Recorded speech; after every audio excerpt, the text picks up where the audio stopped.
What would you rather? Be like 3 back the fence. Yep. And you're the jockey.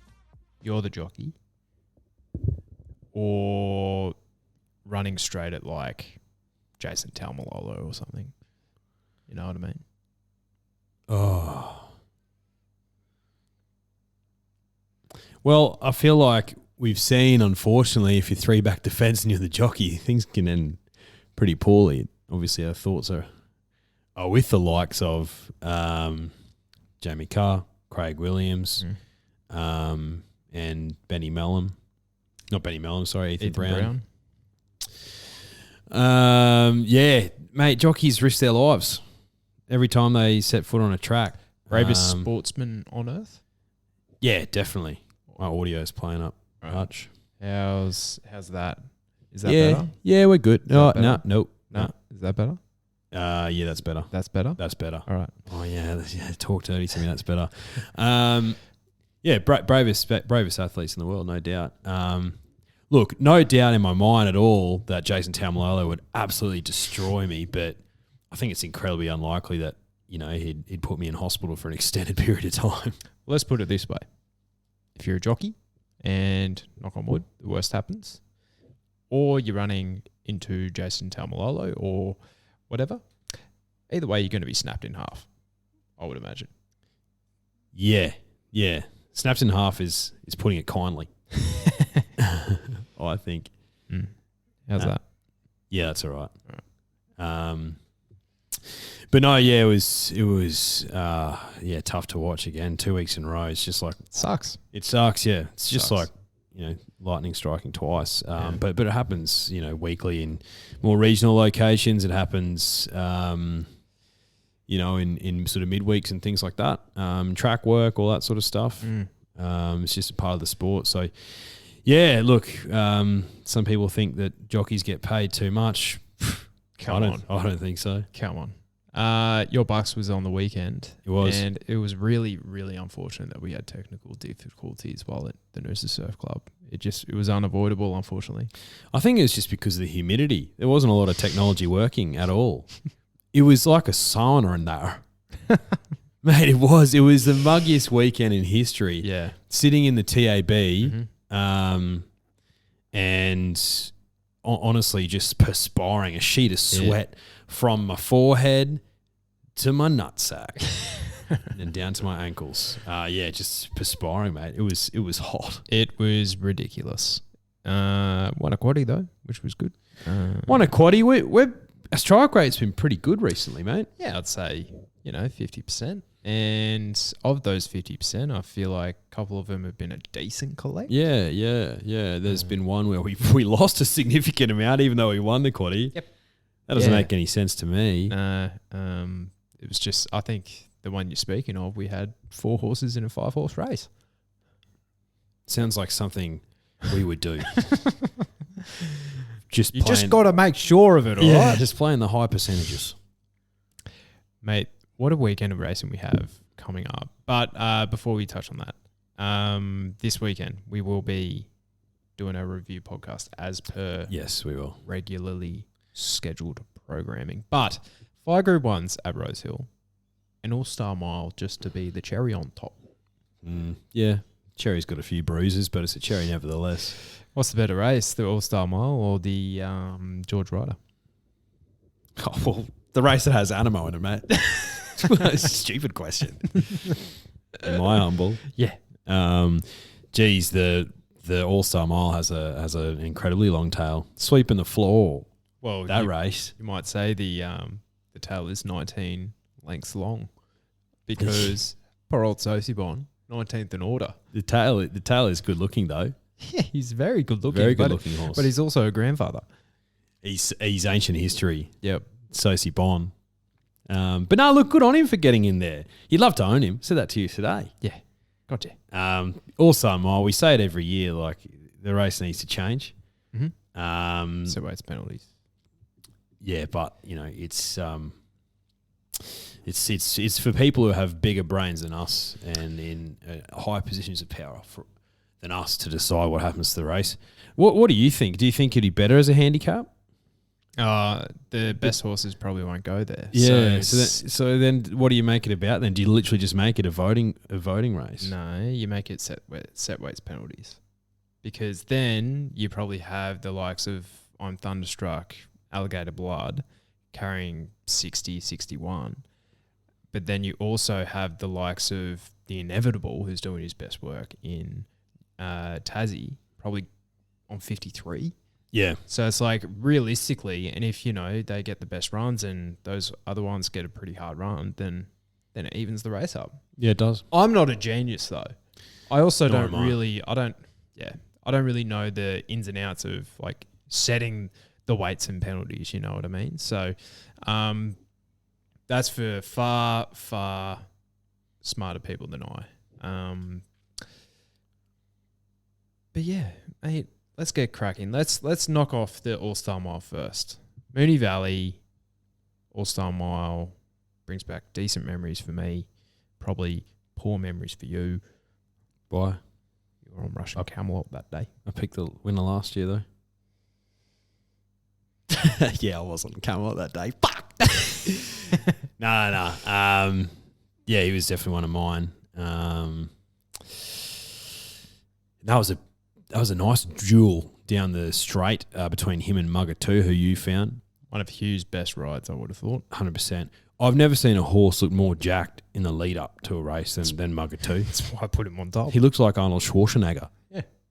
He was enormous.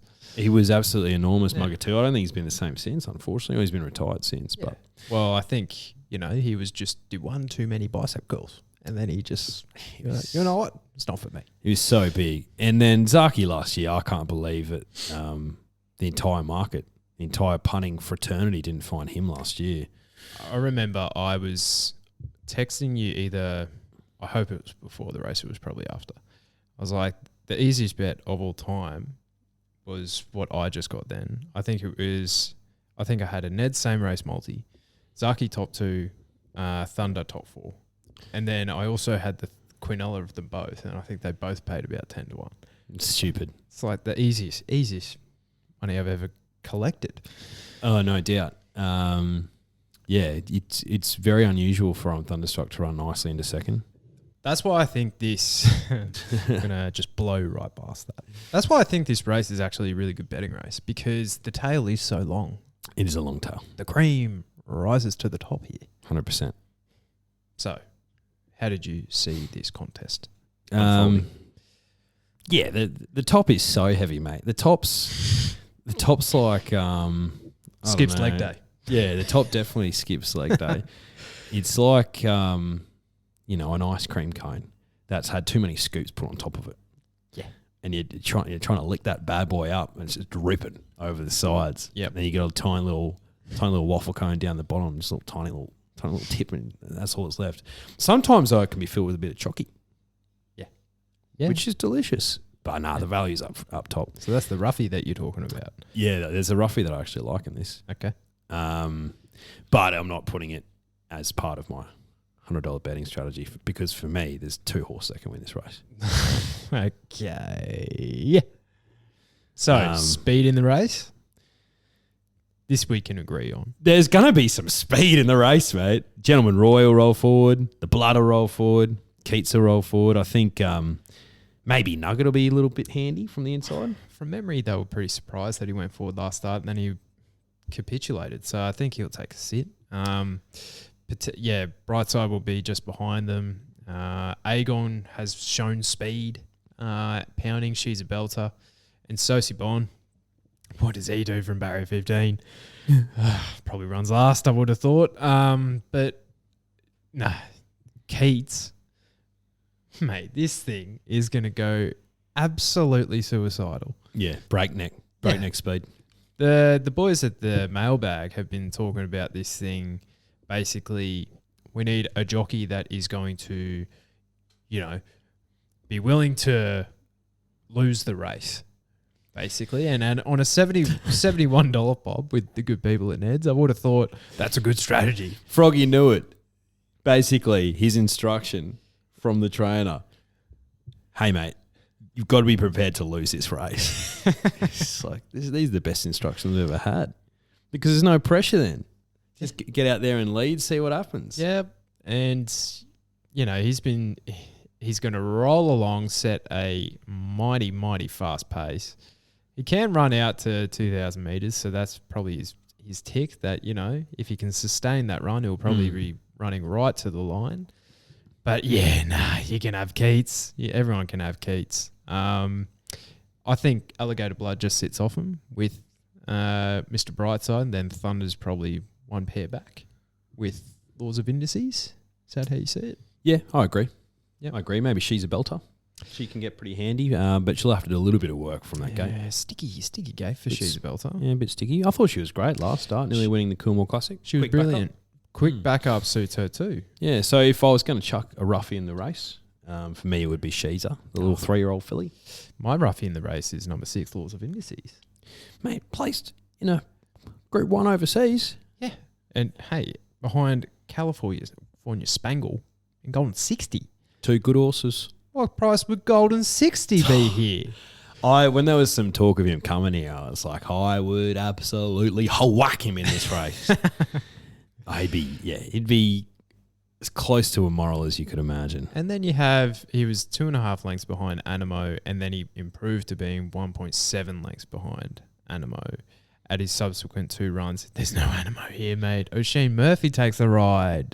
I think it's interesting as well that he finally bloody draws a gate. He never draws a gate, this horse. Never. He draws very well here. Yeah, so he's in my strategy, but Alligator Blood is my on-top selection. I've finally found it. It's taken me far, far too long, but he's just too good, mate. Like, I thought he was so vulnerable first up. Yeah. I thought he needed the run. Market loved him. Sure, there's going to be more pressure here. That could be his undoing, potentially. If he can sustain that, which I think he can, I don't see how they beat him. It's going to be incredibly hard to beat. I think there's one horse who can, and that's, for me, Mr. Brightside, who I backed last start against him, who finished off really nicely in the Futurity for second. He's now a mile of this horse. So is the Blood, which is why he's going to be incredibly hard to beat. Drawn well here. Luke Curry flying in from Hong Kong. Takes the ride. Can he get the JD? We'll see. I think he'll sit handy. Loves the track. 1,600 metres right up his alley. Cherry ripe for this. Obviously the grand final for sure for Mr. Brightside. I just like the price about him too. He's $7 with Neds, and for me, he's a clear top 2 horse in this race. Alligator Blood, yeah, he could just put him away quite comfortably, and got to acknowledge that. But now to keep things interesting, he'll be my on toppy, Mr. Brightside. $50 on the Schnozzer for a decent collect, and then the other 50 will go on the Blood because, don't want to lose on the race if he wins. That'd be silly. No.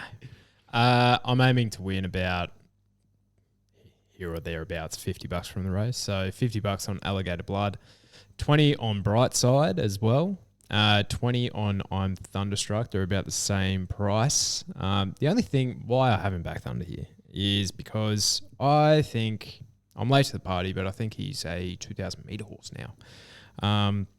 This is his grand final. He's been trained towards the race, but the way that the stable is talking, the way he's been running, yeah, I can read between the lines here. He's by shocking, as you very well pointed out to me today as well.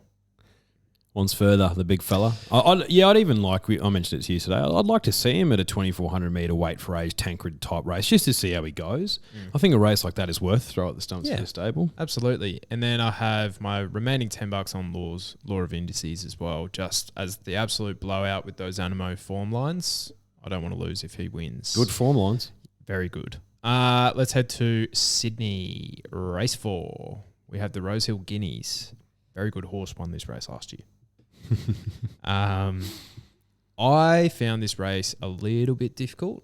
Yeah. I'm probably overthinking it a little bit. Oh, actually, sorry. Before we do, the short ball from Instagram is our drifter of the week, and their $100 strategy in the Group 1 in the All-Star Mile, was $50 on Thunderstruck, $50 Mr. Brightside, 1600 will be the equaliser for the blood. He weakens at the end of a tough 1600 metres, so I'm taking on the swoopers.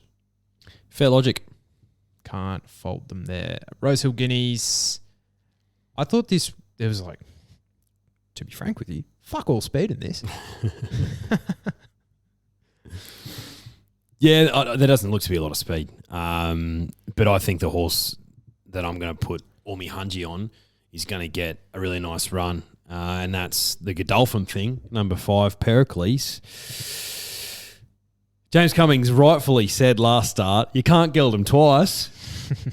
I think he was very confident that he was going to win the Autumn Classic Group 2 race. And did he beat much? You could argue that he didn't, but the way that he put him away suggests to me that he's a horse with some ability, which is what we saw last spring, where he was still so green, but got thrown into the deep end with the Vic Darby. But look, I'm really keen on him in this race. Actually, he's $2.90 with Ned's. Anything around $3 for him, I think is great in this race. I'm happy to take on Elliptical, Lindemann, Manzois. Wouldn't surprise if he's coming home really nicely. He's obviously aiming for the Derbies. No, I'm very confident in Pericles this weekend. He's my clear on toppy. Mm-hmm. Yeah, he's my on top selection as well. The other ones I was looking around was Elliptical. I will be physically ill if that thing wins because his lead up run was so poor, but his first up run was so good. Imagine if you jumped off.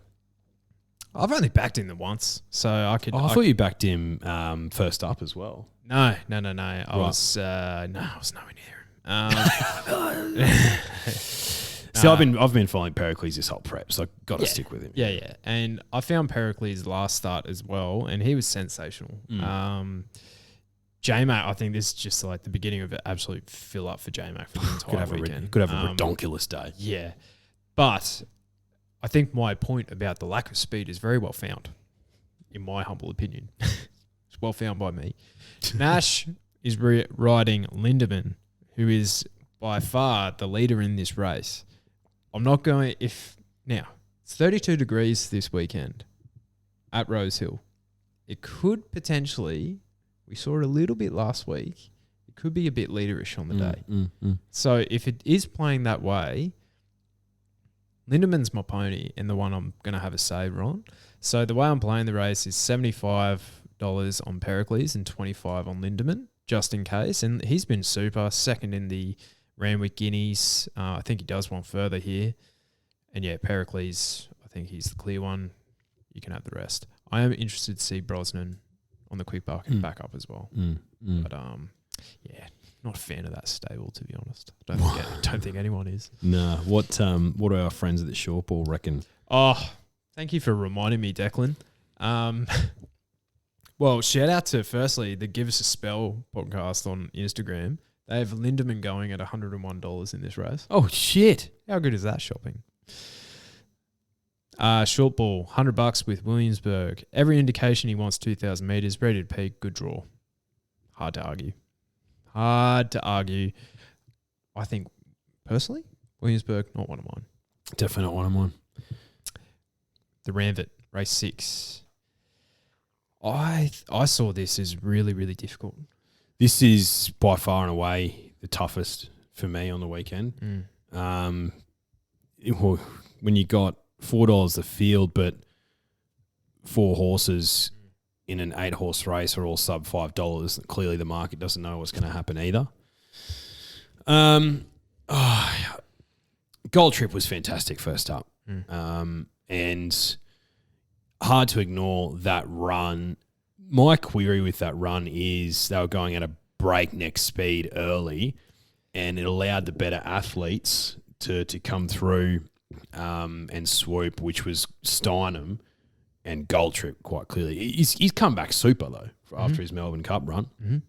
Sometimes after the Melbourne Cup runs, the winners can come back and not be anywhere near as effective because it just takes the wind out of their sails a little bit. So he wouldn't surprise Gold Trip. I'm really keen to see how he goes because he could be my pony for the Tancred Weight for Age. When was the last time he raced in a Weight for Age race further than 2,000 metres? I mean, has he ever? Weight for Age race? Yeah. you are asking questions that I can't really answer.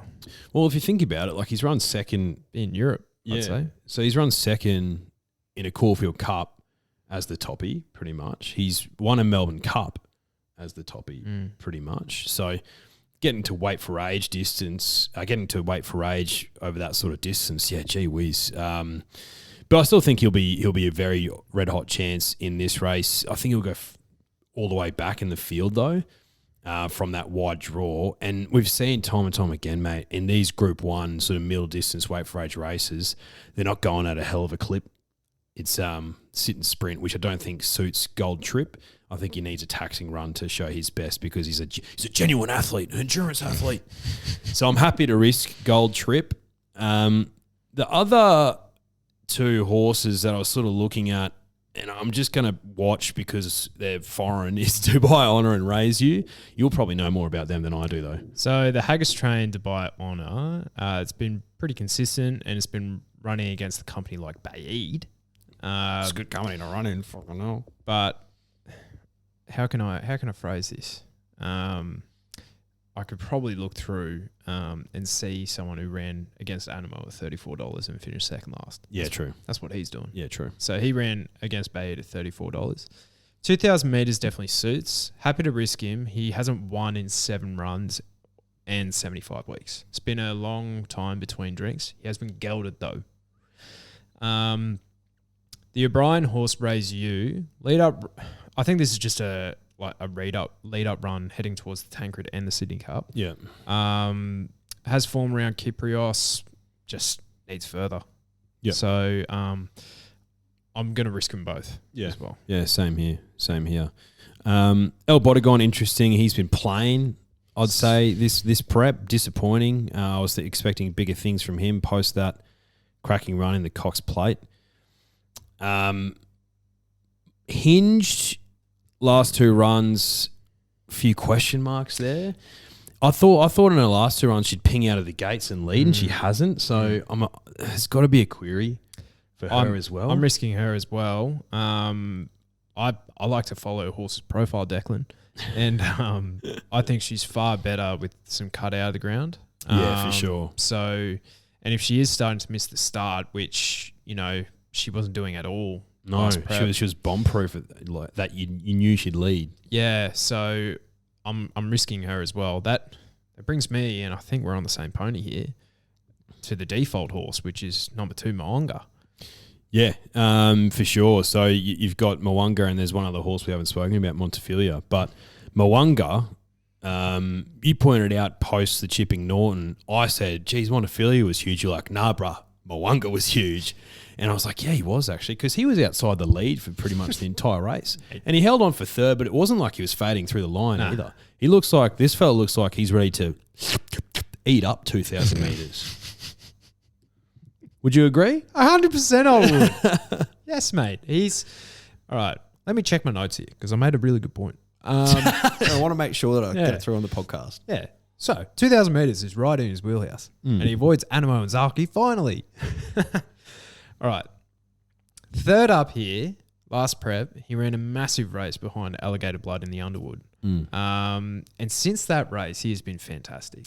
Yeah, he has. No surprise who's on board and getting the most out of him is Hot Nash. Hottest Nash. So Moonga's my on-top selection in this race. I just kept coming back to him. I'm not going to fight fate here. $60 on Moonga to win. Where am I? 25 on Gold Trip, just in case he's just, this. As you made a great point. He's back to weight for age here, so which definitely suits him. So basically, get my money back with him, and then the other pony that you mentioned, Montefilia, she actually won the race last year at about 10-1. You're getting the same quote here with the good people at Ned's. She was super first up. If she progresses here, she could be the one. 100%. And David Payne made a point about her before her prep started that she was way too dour last prep, and he's had 2 shots at the Melbourne Cup, and he's figured out, okay, this horse is a 2,000 metre horse, potentially up to a 2,400 metre horse. She's run really well in a couple of Caulfield Cups too. So I think 2,000 metres is her pet distance, weight for age. Yeah, for me, I'm tossing up between having Moanga and Montefilia as mine on toppy.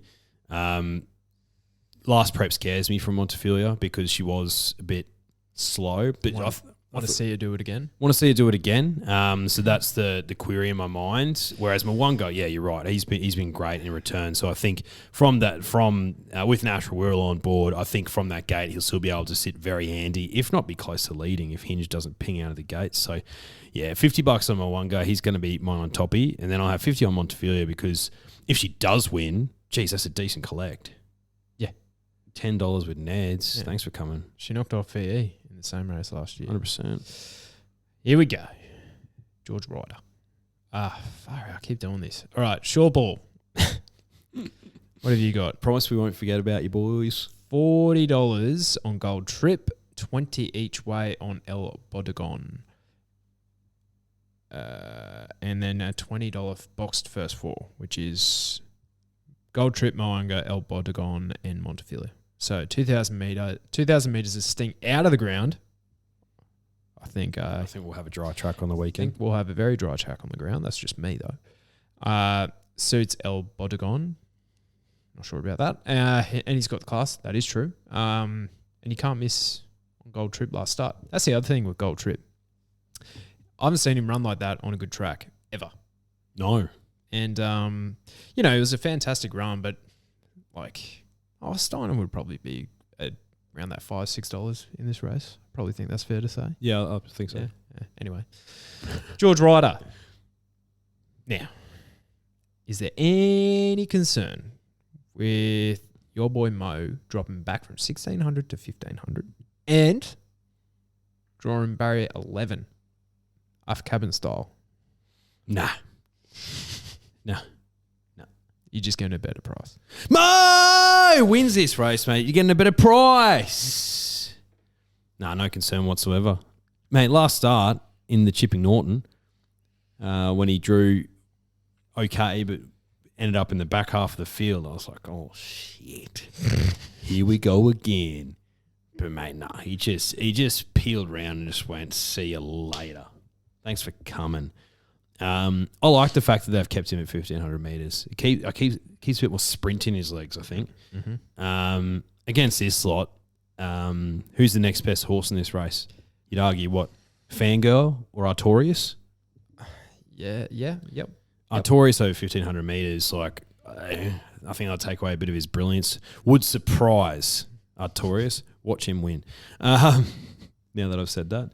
Fangirl, unfortunately, she gets back and she needs to find more and something special to beat Mo, or Mo needs to have an incredibly off day.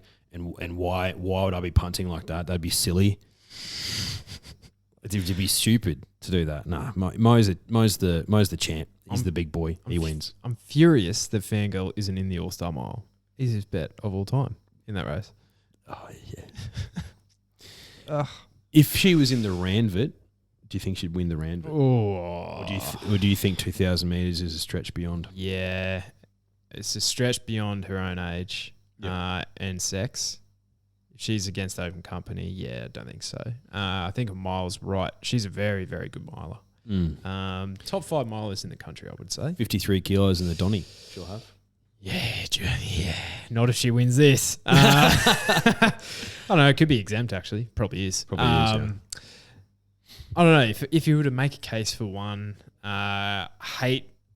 really dislike 3-year-olds that have a setback. Zugocha went to the easier contest and she was just, brilliant without blowing him away. She just got the job done last week. Kind of similar thing here with Osipenko. Missed the race that he would have won in the round with Guineas. But Communist was pretty bloody good. Draws 4, probably sits near the speed again. Yep. He could be the one at $20 if you wanted to put him into your quaddies and first fours. The other one is Levante. I'm a big fan of this girl. Do find it interesting that she goes 1,500. She's been down the straight at the 1,200 metres twice at Flemington. She's obviously just ready for the mile. probably happy to risk her, but $27 looks like an enormous price. Golden Mile for me, $11 with Ned's. I obviously don't know anywhere near as much as the stable does. For me, he's probably that 1,300, 1,400 metre type horse, but 1,500 metres is close, but wait for age, I don't know. Yeah. $100 on Moanga for me. And I'm assuming $100 for you as well. On Animo, yeah, 100%. Did I say Moanga? I said Mo. Oh. Unga. Whoops. Not Anna. Mo. Animo, clearly. The short ball has $75 on Animo and $25 on Levante to place. Don't mind that. The best horse in the world wins again. If it stays wet, Levante is a saver. I don't think it's going to be wet. No, it's not. It's going to be a dry deck. Yeah. But that's okay. They were just looking at what it was today. That's fine. completely fine. That's fine. Hey, we thought that previously. It could be a heavy 8 come bloody Saturday. Let's not hope for that. All right. The creme de la creme. The Golden Slipper. Oh, sheesh. Fair races. She's a fair race. Do you reckon this is a better edition than last year? Yeah. You reckon? I'd say overall, better edition, more quality. So you had... All right, so the best horse to come out of the slipper from last year is probably Coolangatta, I would say. Yep. Dormier was running into 4th, the Blue Diamond winner. He's done nothing since. Best of Bordeaux was pretty disappointing through the spring, and then Fireburn hasn't come up as a 3-year-old, but she also hasn't seen the wet tracks. She's Extreme, went on to win the Oaks. The Oaks. She also won the Champagne. Yep. But look, in terms of quality overall as a lead into the race, this is way better. I think I'm unsure because I think they're pretty even. And I remember this time last year we were going like, oh, these 2-year-olds are no good. You look at the 3-year-olds now, they're beating everything. Yeah, they are. So I think this crop is like just as good, if not better, if not slightly worse. I think it's relevant. Let's play on. I'd say the median score for this lot sits above last year's median score. Will they be better 3-year-olds? Well, I'd say because a lot of the 2-year-olds don't even turn up as 3-year-olds. Well said. All right. Pace in the race. Fast. Very fast. 2-year-olds. Yeah. A lot of speed drawn out. Heaps of speed drawn out. Have you ever seen a 2-year-old ping the gates like Red Resistance? That's in my notes. He just fucking scoots out, doesn't he? Number 6, Red Resistance, could be one of the fastest horses out of the gates that I've ever seen. He absolutely pings him. A very, very good professional, mate. 2-year-old. Look, he's been trained well. He's been educated very, very nicely. Very well. And I wouldn't expect anything, less from the Waterhouse stable. I was on face value, I was disappointed in the lead-up run. The more I've thought about it, it was 5 weeks, basically like a mini spell. It was a great lead-up run. Which, that's the one thing that I've been really nervous about him with. But then I've kind of interpreted that 5-week spell almost, or 5-week layup, as a mini spell, because I really don't like 2-year-olds continuing on their first preparation, because there has to be an end point. Yeah. And so many times, I've got one in my did have one in my numbers, or it's in one of the winning chances that I believe. And they're just done. They're just done with it. But I think this guy, basically, I'm going to treat him as second up here, which it doesn't really say that in his form guide. But fantastic run. Apparently, he was fat as a bus first up. Really needed it. Had a good blow after. Yeah, I think he can turn the tables on cylinder here. That's just I think he's a price to have a go at 1x3. I can't believe the price. He's a 1x3er. He's a 1x3er. in racing terms, 1 unit on the win and 3 units on the place in racing terms. Yeah, I can't believe the price. He's drawn sticky, but like we said, he'll ping out the gates and wouldn't be surprised if he finds the lead easy. Yeah. A lot of speed's drawn wide, so you got Red Resistance. Steel City will jump nicely for Seal. although there's a little bit of a injury cloud on Facile. There's always one before a 2-year-old. And then Exploring's drawn midfield, and Platinum Jubilee might go forward. I think so. Yeah, she's proven that she likes to be on pace, and blinkers are on first time with her. So yeah, look again, she's $19, and she wouldn't absolutely shock. So you're going to have a lot of the things outside coming across. You're not going to be as fast as Red Resistance coming across, mate. No, mate. He's going to be... And where do you want to be in a Golden Slipper run, Declan? Majority of the time. You want to be in the first third, Daniel? Yes. And he's going to be right there. He's my on-top selection, Red Resistance. I'm sticking fat. You got to, mate. You can't keep spruiking him throughout the entire fucking autumn carnival, and then jump off him one for his grand final. I thought about it. I was like, no. Are you a true commie or not? So I think he can, he'll have about 300 metres to find the front there. Yeah. It's not that sticky of a start. I think he's too quick anyway.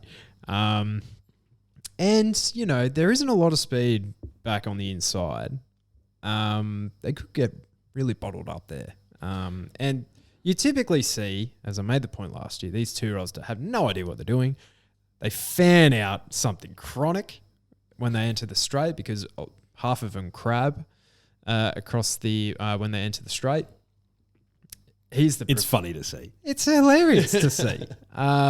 He's he's one of the most professional, in my opinion. Cylinder is definitely professional, though. 100%. And he's beaten a lot of these. 100% he is, yeah. He's definitely... I think he should be favourite for the race. I think he's rightfully favourite, yeah. He's this prep, since his 2 seconds in his debut prep, the second of which he broke his bloody jaw and still ran second. Incredible. He's been super professional, mate. He's just been doing exactly what he needs to do. He's drawn nicely here. J-Mac goes on. He's going to be incredibly hard to beat. Look, was he close to being my on-top selection / was he at some points when I was looking at the form? Yes, but there's a filly who I've been really keen on this autumn as well. Last start, she did what she had to do to win. I don't think she liked being exposed up front, though, at all. I think she likes chasing things down. Annabelle Neesham said as much. Chad Schofield, her jockey, has said as much. And she'll get that here. It actually, to your point, does look a little bit tricky to be on the inside. Typically, you'd be like, gate 3, gate 4 for learning to fly in cylinder. Perfect. But, yeah, there's so much speed coming from the outside. But, you've got a horse like her where if she can get some cover and the gaps appear, she'll be incredibly she'll be coming home incredibly quickly. And so will Cylinder. They're right next to each other. And I think, I wouldn't be surprised to see those two fighting at the finish. So learning to fly is going to be my on toppy. But Cylinder as well, logical favourite, would not surprise me at all if he was to win. What was that race that he won last time? The Todman? Yes. Previous winners of the Todman. A lot. To win this race. A lot. If Animo didn't draw the car park, you could argue that he goes very close to winning and he won the Todman. So, he wouldn't surprise. There's a stack of other chances in the race, though. What are your chances? I have... All right. Little Bros, I think he can win. Yeah, I think he can win. Barber, happy to risk him. Yep, same. Arkansas Kid hit the line really well, probably a place chance. Yep. Don, place chance. Yep. Cylinder can win. Red Resistance can win. Shinzo, am interested in him in the size and the Champagne Stakes. Same. King's Gambit trialled the house down. He can probably win. He could probably win, yeah. He could bounce back with the right stable. Yep. Empire Japan, no. For J-Mac, I hope he can, because Joshua McClelland he's a futures specialist. He didn't even think he's going to get into the field. $67 though. Those futures prices are probably irrelevant now. Very true. Learning to fly, yes, of course. Platinum Jubilee place for me. Yeah, I think so. Blanc de Blanc. Oh God, Can't draw a barrier. She's been running bloody well though. Look, probably just outside the top 3 for me. Exploring, same. Lazargo is interesting. She's been there or thereabouts with those similar form lines. Probably risk her as well. Yeah, happy to risk. Steel City can win for me. I think Steel City can win, yeah. Yeah, she was very impressive, and a performance where she can get her confidence up. So $17, I'll have a little saver on her. For Seal, if she was fit, I think she could be in the game, probably as a place chance. Then militarizes the emergency. Yeah. So the way I'm playing the race is really simple. I'm either winning $50 or I'm winning a shitload. 50 each way red resistance for me. Here's an each way price to get my stake back, plus a little profit. So that's how I'm playing the race. Fair enough. $40 on Learning to Fly for me. $6.50 with Ned's. Happy with that. $40 on Cylinder, because if he wins, I'll get about $50-$60, which I think is a top chance. And then $20 on Little Bros, the Blue Diamond winner. Did he have a nice sucking run for the Blue Diamond to get over the top of him? Yeah, he did, but he still had to get over the top of him. Yeah. He's drawn super well. Stable's absolutely flying. Michael D is absolutely flying. He wouldn't shock at all, so I'm very happy with the $10 with Nez. I'll chuck 20 on that to win 200. Little bros. Yes, I like it. The short ball, $50 on Cylinder and 25 each way on Lazago. Cylinder gets the gun draw. He's the one to follow. Lazago is a ridiculous price. Agreed. All summed up. The Galaxy. Now, we thought there was a lot of speed in the last race. Jesus Christ almighty. There's a bit of speed here. So, you have Eduardo, obviously. In the Congo, Shades of Rose and Zoostar all going forward, I would have thought. Yeah, I completely agree, mate. Going absolutely nuts up front. Like, just absolute insanity. So, to be honest, does that bother you as much in a handicap race? No. There's only one that's pretty horrifically treated at the weights here, and that's the Toppy Eduardo, who is, in a nursing home. The rest are pretty much on level weights. So I think it comes down, Declan, to the best athlete will win this race. The faster they go, the best athlete will win, in my humble opinion. Yes, I agree with you, mate. Look, there's a fair few chances in this race for me, but I'm holding true to the horse that I backed in the Oakley Plate. Name of the race escaped me. Asfura. She gets a kilo or so off Uncommon James. I think she was really, really brave running into third in the Oakley Plate. I think she'll sit just behind the speed, 1,100 metres, right in her wheelhouse. John McNeil, for once, do something for me, please. She was first up in the Oakley Plate. You could argue that this is a little bit of an afterthought, but I think there'll be plenty of residual fitness there. They did want to take her first up into the Oakley Plate because they didn't want to fiddle with her weight at all. Didn't want to mess that up. As far as the on toppy for me, the other horses I'll be having in my strategy, Uncommon James, I thought he was great. That's sensational. So there's no reason why he won't continue to improve, even though he gets a little bit of extra weight in this race. I don't think that's much of an issue whatsoever. Draws super well, sits just behind the speed. And actually it was mentioned today, and I thought, oh, funny that. I was actually looking at putting this horse in my strategy. Number 9, Shades of Rose. Shout out to Josh Bell from the good people at Ned's. Shout out to you, Josh. He's very keen on her this weekend, I think, for good reason. 100%. Ran 8th in Everest. Don't worry about that. That was her first prep, and it was the definition of an afterthought. Put together a really nice string of wins last prep. Gets in at a super, super weight. And has been trialling well. So at that price with Ned's $11, I'll have some cash on her too. 3 out of 3 on good ground. Meets Eduardo, 5.5 kilos better at the weights, and she's from the Everest. And she's a more backable price, I would have thought. She's in my strategy as well. The other one that is in my strategy, I'm risking Asfura. I'm not a believer quite yet against the boys. Is number 13 Cannonball. Faster than a cannonball. with cousin Robbie Dolan in the saddle. Look, put away an okay, like a Group 3, but it's probably not to that standard field. Mate, the 3-year-olds on the quick backup can either go super or they can capitulate.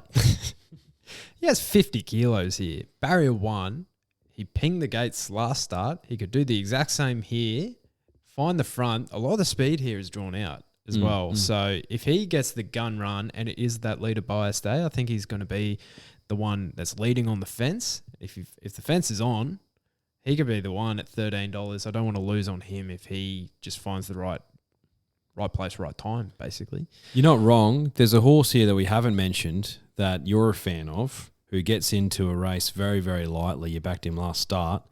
Number 7, Remark. Is he in your numbers? Not to this standard. You don't think so? I don't think he's a Group 1 horse. You don't think he's a Group 1 handicap horse? No, because I think my on top selection is Uncommon James because I think he's just absolutely bomb proof. I still think although he's excluding Eduardo, he's the equal top weight, or he is the top weight. I think he's just bomb proof. You know what you're going to get with him. Untapped, I think. 100%. I think he could very well be one of our best sprinters in the land. And he's going to get a similar run to last start. Like, he really appreciates those really strongly run races.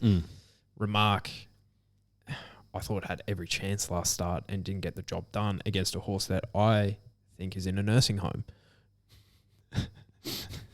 Passive aggressive is pretty good. She is very good, but he didn't. Kick's very good.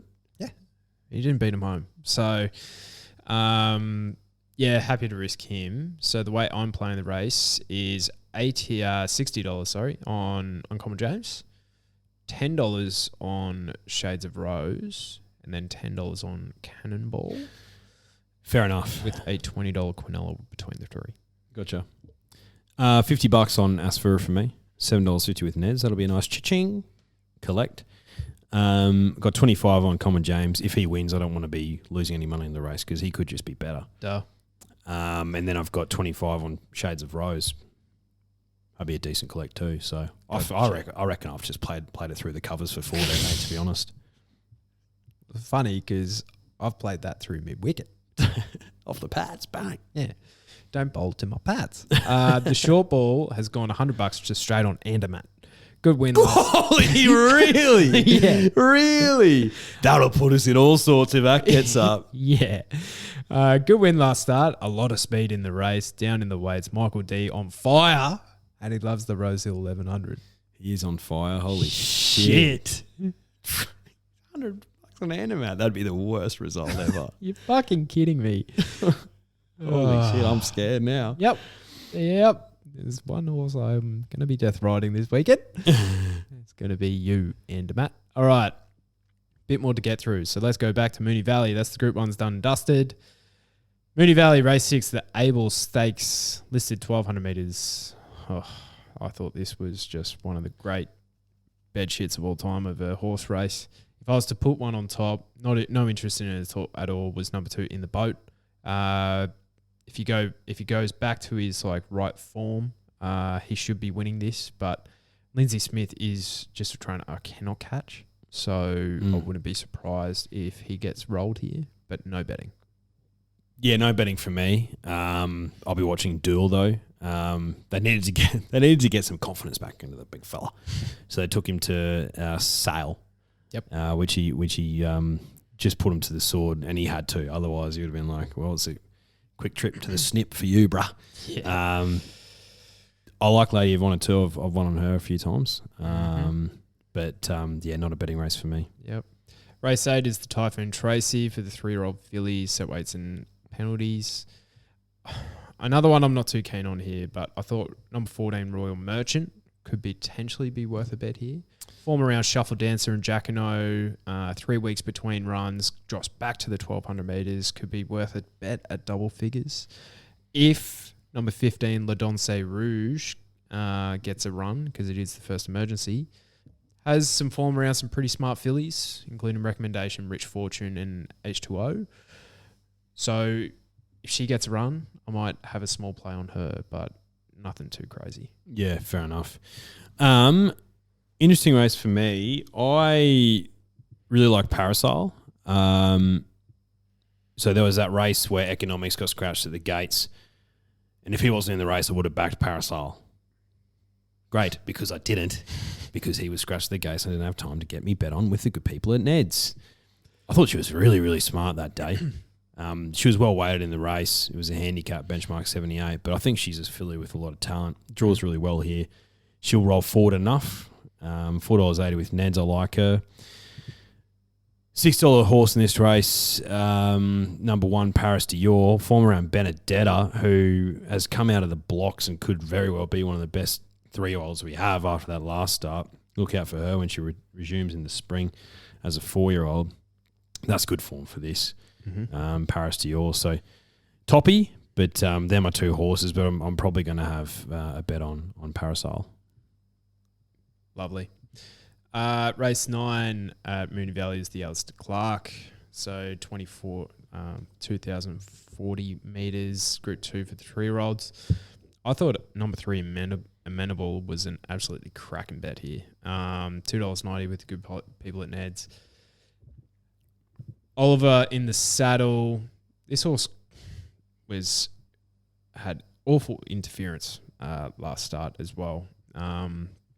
In the Australian Guineas, but he overcame that to still run a pretty decent race. You look back to his third up run in the spring, he was a really nice run, only beaten a length and a half in the Caulfield Guineas. Really been keen to see what he can do out to 2,000 metres here. And at the morning with the milers the other day, he ran their quickest last 600 metres at Mooney Valley. So I think he gets around the circuit quite nicely.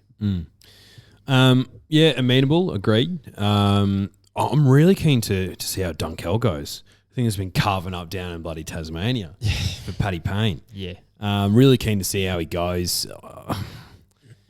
Yeah, look, I'll put him on top. The amenable form obviously coming out of the Aussie Guineas is the Group 1 3-year-old form, but something a bit left of field. Dunkel on top for me. Yep. Good name too. Yeah. Fantastic. I thought he would have been out of Frankel, but he was out Done Deal. Oh, jeez. Yeah. So, yeah, that's about his name. Rosehill Race 2, the N E Manion Cup, 2,400 metres for Group 3. I thought this was one of the most impossible races for the day. You look through this field, none of them have good track form. No, yeah. It is. Which is something I noticed as well. Unbelievable. It was crazy. If I had to put one on top, it would be number 3, High Emotion, with absolutely zero confidence. Not a betting race. Don't follow any of our thoughts here. Yeah, look, I don't have any particular strong opinion, no. I like Glory Days in this race, so I'll have a small play. Beat Armenia home last start. Armenia, by some miracle, won last week, which young Mackenzie Jones managed to find somehow. Well done to you, bro. Unbelievable. Sir Lucan, could win as well. So, I'll have a little play on Glory Days, but no, not much of a betting race for me. Finally, I find one I'm keen on. Race 3, the Epona Stakes, Group 3 for the fillies and mares, set weights, penalties. I'm a big pink ivory guy. I know you are, and this weekend so am I.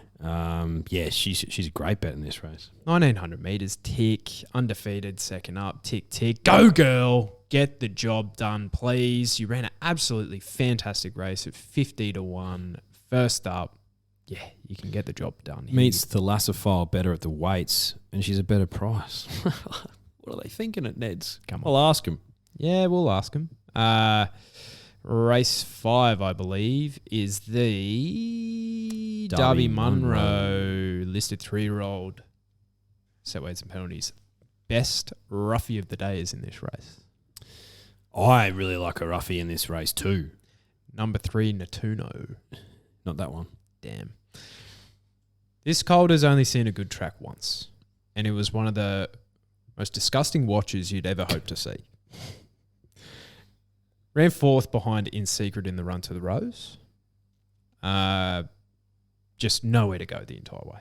Got out 50 metres, basically not tested. Ryan Maloney's 3 from 3 when riding this thing. And at 18-1, this is the 1x3 bet of the day. You could even do a 1x4 or 1x5. I don't think this thing misses the top 3. Sheesh. It's a big call. Yep. I like it. Oh, geez, I've backed a lot of horses in this race. I've backed Epona before. I've backed Swiss Exile before. Economics, Dashing Legend, Spacewalk, and Opal Ridge. Economics, look, he was pretty wide the trip and held on for third last start. He might not even run in the race, though, because he just has barrier issues. Classic, I'll jump off and he'll win this race at $4.80 with Neds. But I've got to hold true to a horse I was really keen on last start, but she got scratched. That's number 14, Opal Ridge. Drawn super sticky here. Shit. But I was really keen on her in that race that Benedetta actually won. So I jumped off Opal Ridge because she got scratched, and I jumped onto Benedetta and ended up being really good. Chee-hoo, baby. But no, look, yeah, like Benedetta in this race, she's got form around Pericles. She's beaten Dashing Legend home before. She's run second to Economics before. $13 with Neds. She's going to be my play in the race. Mm-hmm. Shit. Are we having a quinella or what in this race? Oh, shit. That is going to pay anything. Shit, man. Come on, man. Come on, man. All right. We finish off the card with the birthday card stakes, I believe. Group 3 for the fillies and mares. I found another one that I like here. Okay, go on then. Number 1, Pelisipan. She's one of mine. And rightfully so. She's a good mare. You just put a line through every single one of her soft runs. Hates it. She's not going to get that on the weekend. She wants it rock hard. Chee-hoo, baby. Never missed the top 3. Has form around some very, very smart mares. Nimali, Ice Bath. Like, yes, Ice Bath has her faults, but in a race like this, I think she'd be $1.50. That's not when she wins, though. Bowman's flying. I think she's better than Group 3 class. Yes, she has the top weight, but I think she can get the job done at the $6.50. Fair. There's a horse that I'm not backing, but it has to go on the quaddie because she's due for a win. That's number 7, Written Beauty. Oh, come on. She has to go on the quaddie, mate. She has to. One of the worst named horses in the country is in this race. Actually, there's 2 really badly named horses in this race. Number 10, Osbred Flirt. Number 13, Shut Up, Meg. And then there's Osbred Rising Sun and the bloody Rosehill Guineas. Yeah. Horrifically named horses. Mate, am I jumping off Jolay? I was just going to ask you that. Of course I'm not. Yeah. Got me bloody out of an enormous black hole. Last start when she was upgraded to first position after the protest at a huge price. She's $9 with Neds. I'm sticking true to Jolay. Jumped the Broom, the horse that got relegated to third, is in this race. If she behaved herself a bit better, she might win. But no, happy to take her on Jolay for me. Yep. Best bet of the weekend? I'd say Pericles. Animo is everyone's best bet, but I'm really keen on Pericles this weekend. Mm-hmm. What about you? Pink Ivory I think she's a sensational bet around that $4 to $5 in Sydney, and then I'm really keen Amenable in Mooney Valley. So you have to wait pretty late on each card, but they get the job done, I believe. Yep. No, all good bets, mate. I'm keen on Parasol as well. Another Godolphin thing. I'm hoping they're having a fill up. I'm bleeding blue this weekend. Yep. Big day. Golden Slipper Day. Lions first game of the season. Yes. Port Adelaide about 3:30 our time. That could be the best bet of the day, actually. Yeah, very well could be. Into Broncos Dragons on Saturday night. Broncos, I think, are setting the standard at the moment, mate. So this will be a good barometer test for where the Dragons are at, which is probably not very high. Did Reece Walsh ping a calf doing a swan dive? He did a Brad Weston. Shout out to Brad. He is in some rare form at the moment. He is in some cracking form. Unbelievable. Yeah. Shout out to him. Yep. Shout out to you. But, Drifters, we'll see you on Sunday for the review podcast. There's plenty to talk about. But yeah, moving day in the Group 1s. Basically, I'd say it's fair to say I'd say that's fair to say. the tattoo is pretty much going to determine this weekend, Ooh, sheesh. I would say. Or someone's diving with sharks. Good luck, drifters, this weekend. She's a biggie. Hooroo.